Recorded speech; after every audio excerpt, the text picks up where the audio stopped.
Hey guys, and welcome back to the podcast. It is great to be back. I've decided to do another episode outside. It's a little earlier in the day, hence my angle.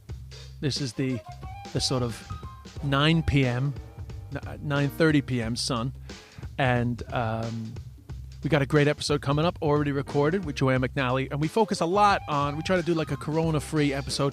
We focus a lot on can men and women be friends? Because Joanne had written an article for the Sunday Independent, the Irish Sunday Independent. And so we sort of lean into that topic. A bit of a break from the seriousness of the coronavirus. I guess I'll be back soon with another rant about the current situation. But needless to say, Trump has been taking it a bit more seriously lately. But that doesn't stop the fact that he's not taking responsibility for the delay and the new thing on Fox News. So last week it was all the cure is worse than the disease. That started, actually, today's Thursday, right? So that started a week and a half ago because it was a Sunday night. Some guy on Fox News said, the cure is worse than the disease. Trump tweeted on the Monday, the cure is worse than the disease, because he obviously heard that guy on Fox. And then suddenly Trump's press conference, cure is worse than the disease. We'll be back by Easter. We're Americans. You can't stop this. Fox News for a whole week, the cure is worse than the disease. And then it was all this, like certain sections will be able to get back. It was all this talk. And they're acting like they weren't saying that all week now, you know? Right? And then boom. The deaths start rising, the projections start coming in, and now Trump is like all super serious. In fairness to him, he's suddenly all super serious, but he's pretending that he was taking it seriously from the beginning, which you know is total nonsense because he was not taking it seriously from the beginning. So obviously now they have to find a new reason, right? Because obviously they blame the antiquated system for the testing, which is bullshit. Trump just didn't want the testing. Well, actually, sorry, this is conjecture on my behalf. But I would assume that Trump didn't want the test results coming out. He didn't want a ton of testing because he didn't want to look like we have a problem because he knew that it would hurt his re-election results. Then he could no longer hide it. But, you know, let's just say that there was no malintent by Trump, and in actual fact, he just refused to take it seriously, right? So I pull that comment back a touch. Some people assume that, but it's probably not true. So I'll take that back. But anyway, now they have to find a reason for why they didn't take action. So they don't admit that they didn't take it seriously enough, but they know that they didn't. So they have to find a reason why they didn't realize it was as serious as it was. So now they're trying to pretend they didn't know it was serious. So they're blaming China, right? Now, I guess this is turning into a bit of a Trump rant. I'll get through this really quick before I bring on Joanne. Now they're saying China gave us false details. Now, I lived in China from 2013 to 2015, but I went to China for the first time in 2008. But I've also been interested in China for a long time in my life. And even as a young man, when I was 13 years old in 1989, I knew that China was not to be trusted when it came to information because they completely squashed the idea that a student uprising was brutally brought down in the Tiananmen massacre. And I've known since I'm 13 years old that you cannot trust the Chinese media and you cannot trust the Chinese government. I certainly learned when I lived in China from 2013 to 2015 about how they control everything that goes out in the media between the Global Times and the Xinhua news service. They control all the message. They lie all the time. They're detaining Muslims. We know that they lie. I know that they lie. I'm just a fucking comedian. So how the fuck is America responding to a global pandemic based on information that is provided by the Chinese government? Are you fucking kidding me over here? Are you kidding me over here?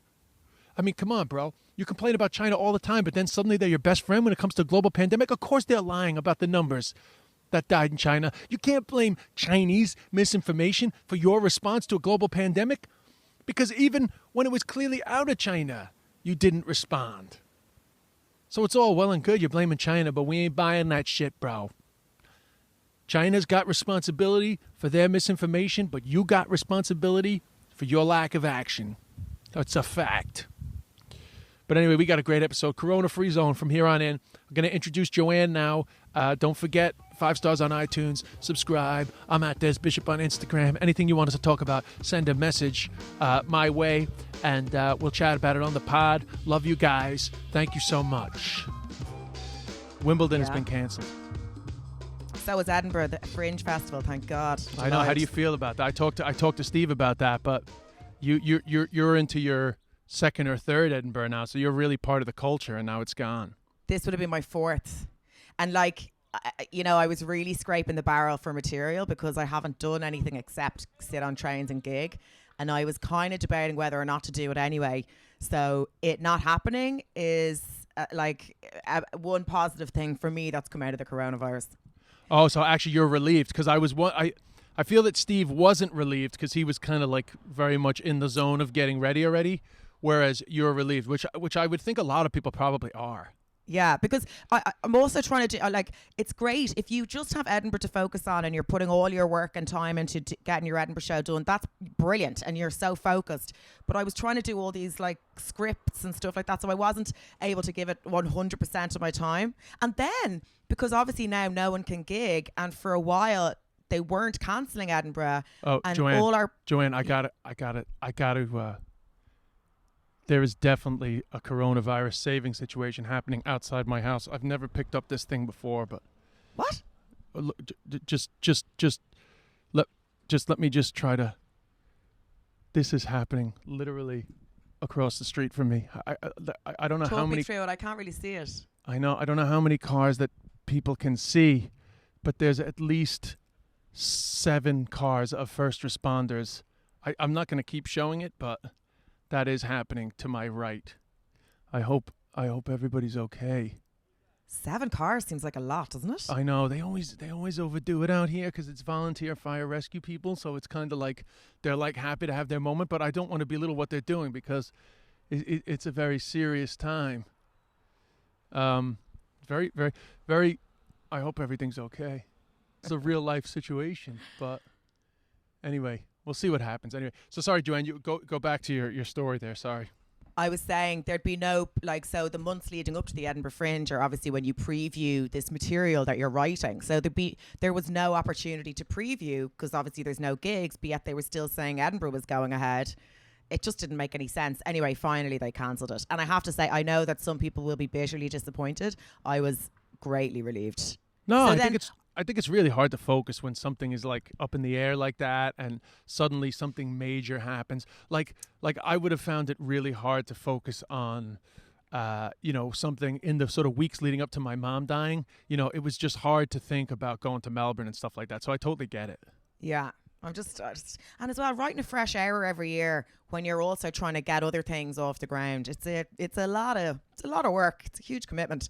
So now, yeah, I mean, also, but just for the record, we all did it, Joanne. But I mean, I get it. It is a lot of work. But I mean, I was going to do it. But what I'm saying is now I have the opportunity to maybe live a little. And since live a little, what a life! Live a little, so I've shit to write about. Do you know what I mean? I know everybody's like, you're gonna have some show at the end of this. It's like, no, I'm not. Everyone's experiencing the same exact thing. Fuck that. Yeah, I'm not a comedy savant. I'm not gonna write an hour of hysterical shit sitting in my room. No. But also, I mean, people think that this coronavirus thing is hilarious, and it's like, yeah, it's hilarious in real time. We're all having the crack about it, but I'm not repeating this. I'm not going back on coronavirus when this is all done, and all the jokes have been done a million times. When in human history has everybody experiencing the same thing in almost exactly the same way? I know, it's crazy, isn't it? So it's just I mean, listen, I love the memes and the different things that I've seen. I saw a really funny one today, which was when I opened my fridge, it was like, are you? I can't remember. It was like, what the fuck are you doing here again, or something? I like all the memes. They're all related to our lives, but the problem is we're all experiencing the same thing. So the jokes are going to run out. Of course, yeah, I know.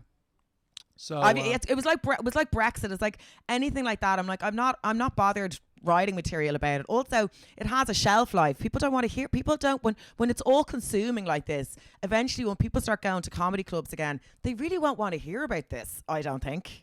100%. I will never talk about this again when it's done. 100%. Just denial. Be like denying Corona ever happened. Oh, not a chance. Not a chance. By the way, I was joking on my Insta story today. Have you accidentally clicked on anybody's Insta lives and been like, oh, of all the fucking people's Insta live to click on, why am I? Oh my God, they're incessant. It's they're like a swarm of locusts up the top of my Insta feed. I've gone in a couple of times because sometimes it comes up like people have messaged you. You can't say, so it might say Des Bishop something Instagram. So I might think that you've messaged me. I haven't done this to you now. And then I click in and suddenly you're in this randomers Insta and they're talking absolute shite. Although I'm starting to do Insta lives now, so I can't slag them off. Oh, you are doing Insta lives? Yeah, I'm going to start tomorrow. I Interviewing people. I got a call there, which was very annoying. I hope it hasn't affected our recording. But I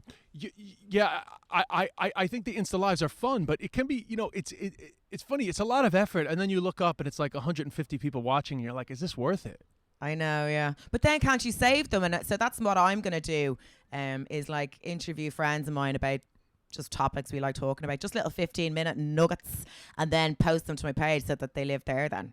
Yeah, no, I definitely think less is more. But like it is weird when you get into that Insta live and you're kind of like, I hope this, because like if you click, it's usually they've just gone up, so you're like one of the first people, and then it's like Des Bishop joined, and you're like, oh fuck, I don't want this person thinking I'm that excited. Yeah, I'm that excited to be in your Insta live. Yeah, I know.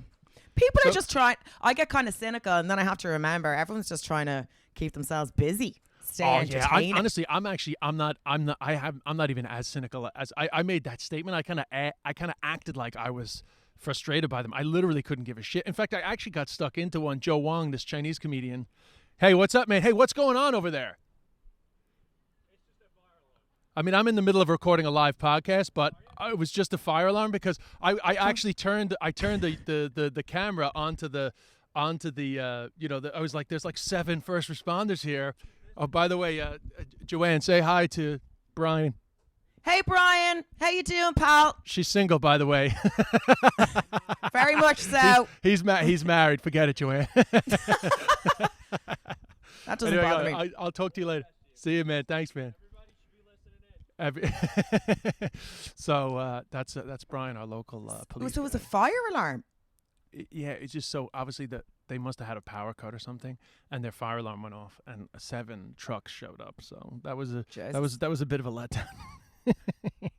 Oh well. Oh well. I know it's because we're attracted to the drama of it all. We actually have a massive horn for the apocalypse. Well, anyway, since we got distracted by that, let's get into the topic that we said, because in fairness to you, you've been keeping really busy doing your writing and stuff. So I was quite surprised to see that you're writing articles for various newspapers throughout the week. Yeah, I'm trying to keep it. Well, I used to write a column for the Star, and then I stopped because I wasn't able to do it consistently, and I think they just got pissed off, so we stopped. But at least I can go back writing. But I just wrote a piece for the Sunday Indo, which I think is out this week, but it was about men and women being friends. You'll like this. Oh, right. Jez. And did you pick the theme, or did they ask you for something like that? No, I picked it. Because what I've noticed is that I'm mature enough now to have male friends, whereas in the past I was not mature enough to have male friends. Right. And so it's like that kind of progression of like how I saw boys in my teens. They were just a way of kind of gaining social kudos. Like basically growing up, I thought my main focus was to be fancied and to fancy other people. I didn't see anything else outside of that. Women were friends and men were to be fancied or to fancy you. That was it. They were just validation. And then in my 20s, I had male friends, but they were never close to me. Like I kind of kept them on the periphery. Like I'd never like ring them and ask them to meet me for a coffee and a quiche. I would just like meet them on nights out in gangs. And like other friends of mine, female friends, had guy friends. I just think I wasn't mature enough. And then sometimes I did have closer male friends, but there was always an agenda on their part or my part. And I was writing about like unrequited love, like this obsession I had with this guy for, I think the guts of 10 years, like obsessed. Now, just hold off on the crush just for 1 second, because I just want to clarify something. When you were, say, like, between 12 and 16 or whatever, those or secondary school years, but did you guys have like a gang though of men and women? Was there like a crew of guys and girls that were considered like a friend group? Yeah. Yeah. When we were early teens, yes, we did. There was a gang of us. Yes, absolutely, yes. And were the fancying dynamics kind of like fucking with all that, or actually it was pretty natural? I didn't know how to deal with them. Like one of my mates, Anya, she was really good friends with some of the guys. They were just genuinely mates. There was no sexual agenda there. But whenever I had a male friend, there just always seemed to be a sexual agenda on his part or my part. I just never got the balance right. Yeah. I mean, I don't know. yeah. It just never worked for me. So what age were you when you picked up this 10-year crush? I'd say it was from 17. And I'd say I finally let it go at about 27. I remember, and the way I properly let it go was I remember he messaged me something slightly flirtatious that before would have like just had me swinging from the rafters, and I felt nothing, and I never even responded, and I was like, wow. So the attraction was gone. So then the friendship was worthless. I'd moved on. It was never a real friendship, though. Do you know that way? It was never a friendship. It was always. It was an obsession. We weren't friends. He would give me enough to kind of keep me there, but he had relationships on and off with other people. We'd score occasionally when he was single, but he never wanted me to be his girlfriend. And I always thought that I would kind of tip him over the edge. I call it the fredge, like from Friends into something else. And I was saying in the article, being obsessed, like being in love with one of your fake friends. It's like getting waterboarded by a puppy. It's horrific, but you love the puppy. So you just want to be around the puppy. So you just let it happen. You just get into being waterboarded. Yeah, by the puppy. That's a great comparison. Joanne, you had that Edinburgh show written. What are you talking about? Actually, two topics that really interest me are obsession and jealousy, which I will maybe look at kind of doing further down the line or something. But I probably will touch on, I'll do one of my little Insta live things I'll probably do about jealousy. But yeah, I'm a good woman for an obsession. I love an old obsession. We love it's the will it won't it thing. We live for that stuff. Who's we? People in general. Will it won't it. Right. It keeps us interested in sitcoms, in movies, in our own lives, because you feel like it's a challenge. You want to win something over. Half the time you don't even know how you feel about them. You just know they don't want you. So you're like, I always say sometimes in relationships, I always imagine my wedding speech would be like, they'd be like, Joanne, how did you know he was the one? And I'd be like, the minute he knew he wasn't. And then I'll turn around and he won't be at the wedding because obviously he wasn't interested. There's something about changing someone's mind. We all do it. We all want to do it. Yeah, I think I don't you know. mature past I sometimes feel like, well, certainly women seem to have more awareness of that. Certainly, I feel like women talk a lot more about being attracted to the unavailable. Yeah. I think so. But I don't know. I don't know if that's a real thing. It might just be that women are more in tune with their feelings and more honest about it. But honestly, I have no idea. So like when you see the When Harry Met Sally kind of like men and women can never be friends, like what's your opinion on that? So before like a couple of years ago, I would have agreed with it just from my own personal experience. But now I've changed my mind and I've kind of matured, and I'm not. I don't care if people fancy me anymore or not. There was a couple of things happened. I know, but do you have any? Would you consider yourself to have any like strong male friendships? Yes, now I do. Yeah, for the first time in my life, now I do. Whereas I wouldn't have been able to do that before. And and there's no agenda. No one's like, there's no dilated pupils. There's no like hidden lust. I chat to their girlfriends or I don't chat to their girlfriend. Like I'm not trying to prove anything to their girlfriends. Their girlfriends aren't trying to prove anything to me. They're just genuine, straight up friendships. Yeah, and it's brilliant. I love it. Yeah. I mean, have you ever had a scenario though where you had a male friend or even one that was a little bit more in your less gone. mature days where the girlfriend? Sorry, you're gone. I lost you there. Say that again. Can you hear me? Yeah, I can hear you now. Yeah, you went there for a minute. So, have you ever had a friendship with a male or a colleague or an acquaintanceship that the girlfriend was uncomfortable? You were typing something. That's why you lost me, right? You were actually typing something there, right? I wasn't. I'm just doodling. Thinking. Oh, right. Okay. Have I? Yeah, probably. Yeah. Like, and both ways. I've been in relationships where I've been weird about female friends of theirs. Oh, right. I've definitely been friends with guys. Like when you're younger, when you're in your 20s, it can be quite intimidating. I think if you meet this guy who has this super close female friend and they get on like a house on fire and they have that connection that you don't have with him yet, and maybe their connection isn't sexual, but maybe it was at one point. Or I used to always think that male and female friendships had to be based on an attraction, whether it had started with an attraction or built, that there had to be something. But then when I was writing the article, it made sense to my head because I was saying that all friendships are based on a chemistry. You have to have a chemistry with someone to want to be friends with them. So when you're members of and I'm talking as a straight woman, so I'm talking man versus woman, but whatever, woman versus woman, man versus man, whatever. If your chemistry is with someone and that is the sex you're attracted to, the lines can get blurred. Yeah. So sometimes you just really get on with the guy, but because it's a guy and you fancy guys, you assume you fancy them. Maybe you don't. Do you know that kind of way? Maybe you need to work it out. Maybe you need to get it out of your system. But I always found it hard. Once I rode my friends, it was very hard to go back.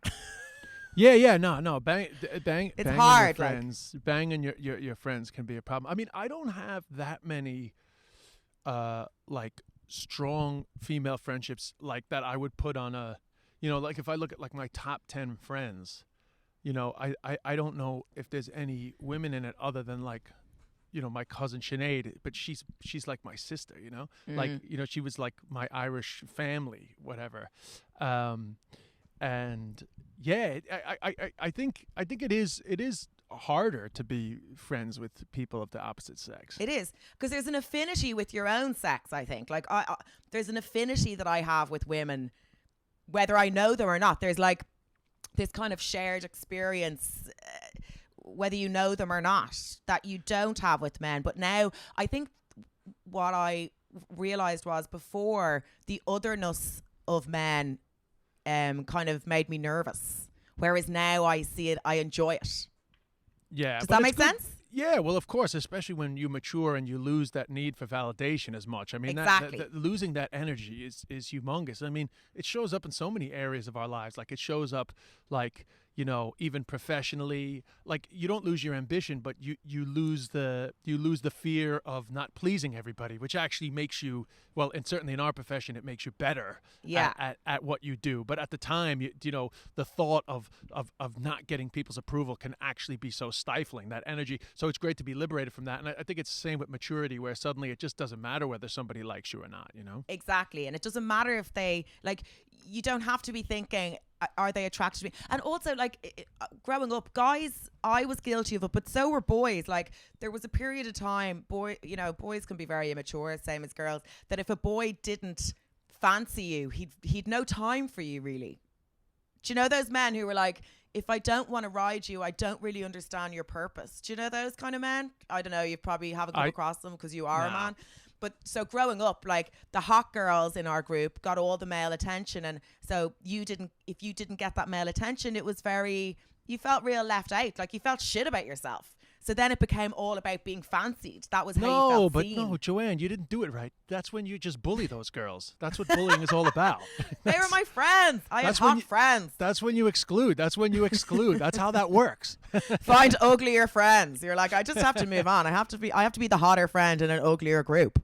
But yeah, so it becomes all about that, and then you kind of hold on to that need for validation. And sometimes, for me, I think I held on to it longer than I should have, and now I've kind of grown out of it, and it's very liberating. And a nice side effect of that is that now I have good male friends, which is lovely.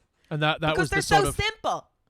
Men are so simple. It's amazing. As in, like, talking to a man about a situation versus talking to a woman about a situation, we will dissect it, we will pull it apart, we will invent shit that never even happened, we will want to know was there an exclamation point there, what was the tone of that, what was the tone of that. Men will just be like, yeah, no, he is, he isn't.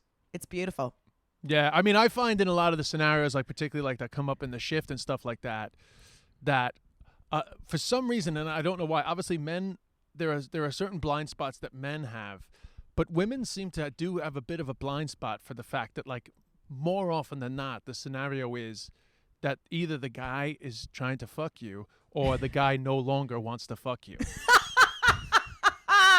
I know, but we hate that it's that straightforward. We're like, we need nuance. I know, and it's just so painful. I love my neighbors watching me do a podcast, but it's just so it's just so painful, I guess. It's so painful when we had this scenario on the shift where this guy clearly had lost interest in this girl, and she was like madly in love with him, and like it was obvious to me that it was over. Like she was never getting it back, but she refused to. She refused to accept it. But it's confirmation bias. Like it's what all humans do. You want to believe something, so you look for the things that suggest what you want the truth to be, and then ignore the other things. Plus, I think I was certainly guilty of this. I would see myself through my boyfriend's eyes. So you almost see it as a challenge. Like I was talking to a friend of mine recently about this as well, and he was saying, like, he was talking about his girlfriend, and he was saying, you know, he's probably not being that nice to her at the moment because he's not sure if he wants to be in it or not, and why is she putting up with that? And I was like, because she thinks she's taking that as a failure on her part, and she wants to win it back around, and that's what we do. We want to win things back around. But not all of us. Some of us just go fuck you and walk away. I'm a try to win her around her. But in fairness, like it's particularly in a long-term relationship, it's not always a case of, you know, he's over it. I mean, you know, sometimes it's just a bad patch. I mean, you can resolve these situations. You know, there can be underlying issues. These are more scenarios of like early days stuff, or also just like people, like sometimes I think this is less to do with the shift and just, okay, I'll give an example. I remember years ago, a long-term relationship, and my ex, she moved to London, right? And we decided we try to stay together while she was in London, which was no problem. And she was telling me about this guy she was hanging out with, and you know, she was telling me about, like, it was a professional connection, so she was telling me about him a lot. And I wasn't getting jealous, but I just told her, I was like, you know, this guy is like, he clearly like is into you. And she was like, no, we're just friends. And I was like, whatever, you'll find out, you know. And like 3 or 4 weeks later, she was like, oh my God, he you know, really awkward today. He tried to crack onto me or whatever. And I was like, yeah, well, that day was always coming. And I wouldn't have even cared if they kept their friendship going. But it was just like, don't pretend that this guy's the most amazing guy ever. You're seeing this guy at his best because he's trying to have sex with you. Yeah, of course, yeah. And I do think, and maybe I'm wrong, but I do think it's harder for men to kind of like keep those two things separate. Well, yeah. Would that be fair? I mean, well, you mean in terms of like, men will sacrifice, men will take the risk on destroying the friendship just because they just want to get their dick out? Yeah, or like men might be more inclined to pursue a friendship with a woman because they are trying to get stuck into her. Well, yeah, I think men tend to be the pursuer more. So I think a man will throw caution to the wind quicker than a woman would. Because I think, in general, my experience has been that women tend to be a touch more concerned about the consequences. I don't mean getting pregnant or anything. I mean the consequences of how it will affect them emotionally. But that's just because they're unsure. Like this whole thing of like the friend zone. I'm like, there's no such thing as you weren't put into the friend zone. You were never in a zone. You were always a friend. Like there's no such thing. Like I had a friend of mine, he was saying that he was kind of palling around with this girl, and he tried it on. She was like, oh no, I think we're just two good friends now. That's just a pit. That she's just trying to soften the blow. She never fancied you. She was never going to score you. It's just a nice way of saying I don't fancy you. So I think the only way that turns in your favor is when you get a bit older and they've ended up not settled down with somebody. I think suddenly a friend zone friend starts to look a little bit more attractive because suddenly they have these qualities that you never cared about before, like somebody to have breakfast with and not annoy you, you know? Of course. Yeah. I hear you. And I wish that was the case for me, but it just hasn't been just yet, you know? But I would say, as we were chatting there, I realized I do have actually a couple of other good friends, but one is a lesbian. Well, we have a good budding friendship here as well. Yeah, and then a promoter from Australia. So I actually do have actually a couple of good, and like particularly like Ursula is in New Zealand and Beck in Australia. Like we have what of course I consider like a male friendship, but what I mean is like we have a comfortable friendship where our senses of humor are not stifled in any way. I'm not concerned about, you know, is this appropriate to joke about with them? We have a very loose and free sense of humor. Is she a comedian? Ursula Carlson, yeah. Yeah, I think I know her. Yeah. Yeah, she's super funny. But the point is that, like, we have a laugh in a way that I would have traditionally considered to be a way that myself and my male buddies would have a laugh, you know? Yes, of course. But what I really like about this whole, like, male kind of good friend, like, because I always had male friends, but now I have what I would consider, like, I would ring them as soon as I would ring one of the girls. And I just love their take on things. I just find funny, interesting, and helpful, actually. They'll stop you overthinking shit. That's what I love about them. It probably helps that you ended up getting into comedy, and I think a lot of your new male friends are probably comedians, right? Yeah, they are. Yeah. Oh yeah, it was out of necessity. I had to make comedic friends because you have to have friends in comedy, or you'll just curl up into a ball and die of loneliness. So I was like, I have to make friends, and the male comedians, I guess, they were easier to infiltrate than the female comedians at the beginning. Yeah. I mean, that's the thing. That was why I was like, if I don't have friends in comedy, do you know the way, like, you need someone to be like, I just died in my hell. That was horrific. Some lad was so pissed in the crowd, he thought I was Dara O'Brien. All those things you want to be able to joke about with someone that you can't with your housemates because they don't get it. Yeah, because you don't want your housemates to be like, oh my God, that must have been awful. Whereas a comedian will be like, You want someone to laugh in your face about it. Yeah, and just to totally, like, know how it feels, and to know that, like, the next gig is going to wipe it out. But no matter how many times, it seems an eternal feeling at the time for some reason. Yeah. Like, I'll never forget when I did that Gong show in the Comedy Store in London. Like, did I tell you about that? I can't remember. I think you told me on the plane. The worst gig of my life. And I think I was only on stage for 2 minutes. The worst thing I've ever done. Don't ever do a Gong show. Not you. I'm just talking to anyone who's listening. You're obviously surpassed the Gong show stage. The guy who was on before me, the crowd were chanting, kill yourself, at a fucking comedy show.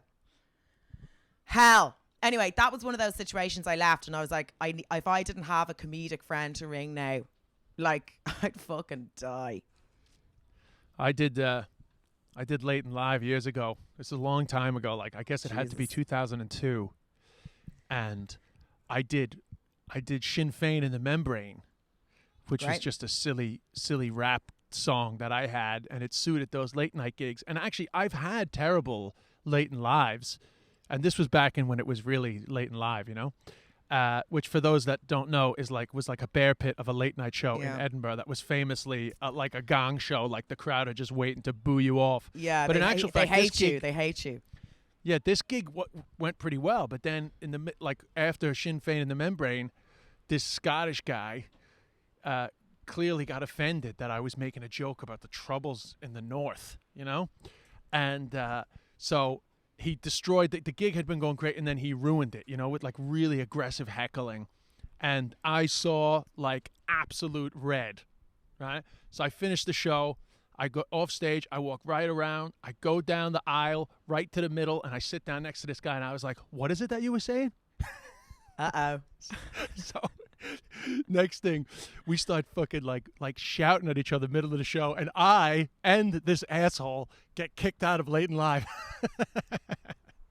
But like, I remember, you know, Jessica Kirsten, who I'm obsessed with, I was listening to a podcast she was saying she physically went for a guy at a show as well. Like, she put him up against a wall or something. But you do see red. You're like, who the fuck are you? What the fuck? But last year I did Late and Live. I couldn't stop laughing because the year before, the intro music, it was really like hardcore techno, like, like, you know, that kind of like black rave pit.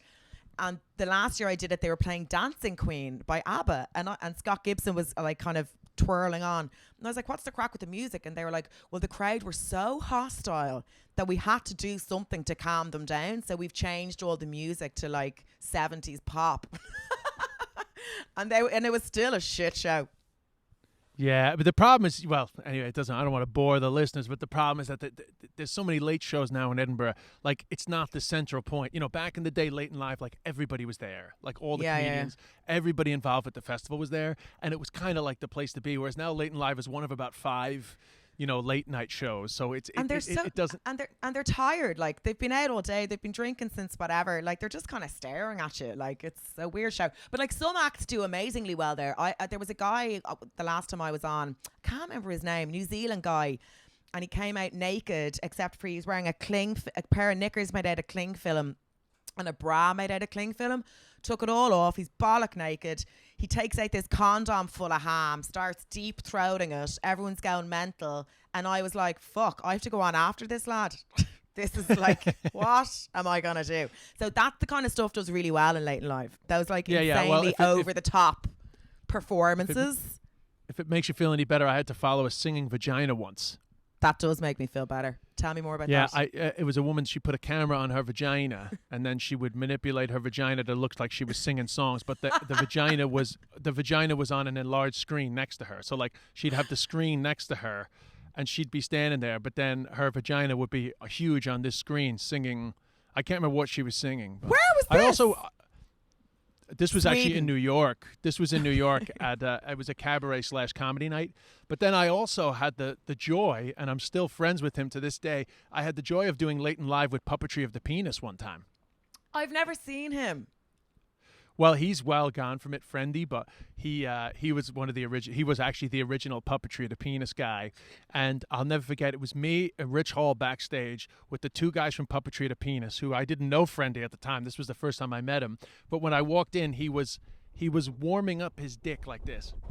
He was actually rubbing it to get the blood into it, and then he would like, stretch it out, like he'd be pulling it and sort of snapping it and just getting it ready. Ow! And then I can't remember if they did this or not, but I'm pretty sure that they did. I'm pretty sure they put a rubber band around the base of their dick to maintain the same length, but I don't quote me on that because I could be wrong. That could be like two memories molded together, or like a story I heard or something. But it was quite funny to watch them warming up their dicks. Could they not just take Viagra? Well, this was before Viagra. This was 2002. Oh. Certainly Viagra wasn't that well known, but they're not looking to get boners. They're looking to have Right. You haven't seen Puppetry the Penis, so no. There's no boner stuff with Puppetry the Penis. But they just walk out and make shapes with their dick. Like they walk out and they're like, the hamburger, and then so it's like balloon animals but with your dick. Yes, it's puppetry gotcha. of the penis. They're making puppets out of their dicks and their balls. Brilliant. Yeah, and they asked me if I wanted to do disabled puppetry of the disabled penis because I can't. I only have one bun for the hamburger because the hamburger was he would put the two balls around his dick and then it looked like a hamburger. It doesn't matter. I wonder like where did they get? They were huge. I remember seeing signs for them like at all the festivals, and he was he not an Irish guy? No, and there's been numerous guys. It's franchised out. Okay. There's Puppetry of the Penis shows now all over the world. Such talent. There's a full-time show in Las Vegas. But yeah, Puppetry of the Penis became a franchise. But the friend that was back 2002. That was really at the beginning of it. I think that might have actually been their first Edinburgh back in the day, a long time ago. Anyway. People get entire shows out of their genitals. The one last thing I want to say on the friends thing is the other thing I noticed that helps with female friendships is that I have really good friendships with my friends' wives nowadays. That's nice. Look at the size of my head. It's like it's expanding like the moon from all the wine. What am I going to look like at the end of this? I look like I've got gout. It's so embarrassing. I think your face looks fine. Ugh, no one wants a face that looks fine. I want cheekbones again. I ate them. I know, but just listen, the truth is that if you're not able to get the Botox and the filler, you need to fill that shit up with fat, I don't want fat. I want filler. Yeah, I know, but the filler doctor is not available right now, so you're fucked. I'm going to have a head like an accordion by the time this is finished. It's going to be so embarrassing. Everyone's going to be crawling out of their houses like caves. We're going to look like Gollum.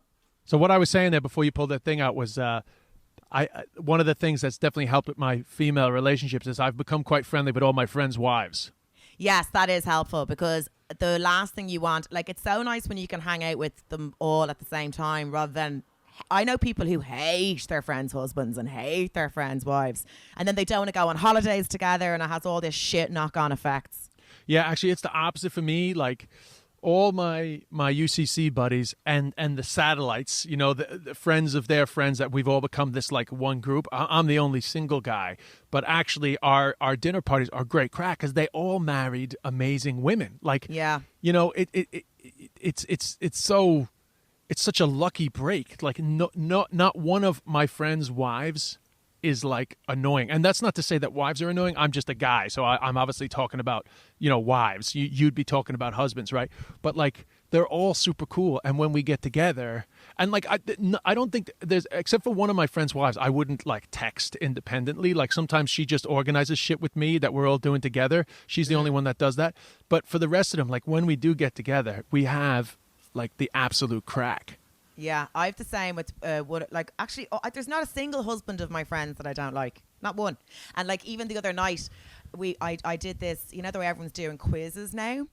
You mean you mean like the house party quizzes and stuff? Yeah, so we did this Zoom quiz where we all wrote, me and the girls wrote 5 questions about like our friendship. So like, you know, embarrassing shit that had happened over the years, Yeah. blah blah blah blah blah. But all their fellas, they're all married now, and all their husbands came in on the Zoom, and I was the only one, and I had nobody. And I was like, Yeah, because it just, no. at a dinner party, it's not so bad, you're interacting, but when you're the only It was so embarrassing. And then one of them, only single box. yeah, I was the only single box, and all these like hot husbands are waving in the background. They're like, "Hey, fucking loser!" And then one of the girls is like, "Don't worry, Joanne, we're all looking at you. We're all envious of you." And I'm like, "You are in your hole. No, you're not." That's right. Yeah, but they kind of are, though. You They're know, not. I get 50-50, you know? I get 50-50. John Bishop has that great joke about you. Do you remember he did it in the 3 Arena? Yeah, well, that was actually that joke was actually from the conversation that we had earlier that day, where he was talking about being in a relationship, and I was saying, you know, he was like talking about my free life and the women and all that, and I said, "Come on, John, like, you know, there's pros and cons. Like, sometimes you're on your own." And he goes, yeah. I'd say you're lonely for an hour of a Wednesday, you know? Yeah, that was it. Yeah, it was very funny. I sit at home on a Wednesday night and I say, "This is Dez's lonely hour." But actually, I messaged him the other day literally about that joke. And I was like, "John, it's funny you made that joke. How you feeling about that joke now? I'm fucking sitting here on your own, on my own, you know?" And of course, I'm not going to say what he said. I don't want to get him in trouble. Pros and cons. Pros and cons. It's just joking around. But no, obviously, he was saying that I did the right thing coming back to the States, because this isolation setup is a good setup, you know? Yeah. Yeah, I like it. But I like being able to get out and about, and like, but so can you. It's the same thing. Just can't touch anyone. But you're like, not meant to be leaving the house, though. Like, you're really meant to be keeping your leaving the house. No, you're meant to be keeping your leaving the house to an absolute minimum. I am leaving the house. I'm entitled to an hour a day. Oh, yeah. It's funny. People get into these entitlements. It's like the virus doesn't give a fuck about who's entitled and who isn't. I don't touch anyone. I spray myself. One of my housemates had a temperature the other day, and we were all like, "Fuck!" But she's fine now. It just went. Sophie, the one you spoke to, it just went. I knew she had a temperature, and I didn't bring it up because I wasn't sure if you wanted that information out there. How did you know she had a temperature? She told me. Oh, for fuck's sake. Well, it's gone now, so it's grand. She's an insomniac, so I think what happens is when it gets to 2 a.m. and she's no longer anybody to talk to, she goes to people that are 5 hours behind. Yeah, that's Sophie, yeah. Yeah. But the thing is that if she has a temperature, you know, she should get, like, just because, anyway, whatever. I'm not going to get into it, Joanne, but all I'm saying is that you got to keep your going out to a minimum. That's all I'm saying. No, I am. And like, what I'm lucky in the sense that, like, I'll eat like tinned fucking sausage. Like, I've the appetite for the bunker. Like, I'd rather just, do you know what's brilliant? I can survive out of the corner shop. I don't need to go and queue for half an hour to get into Sainsbury's. I can survive out of the corner shop. Wine, Amen.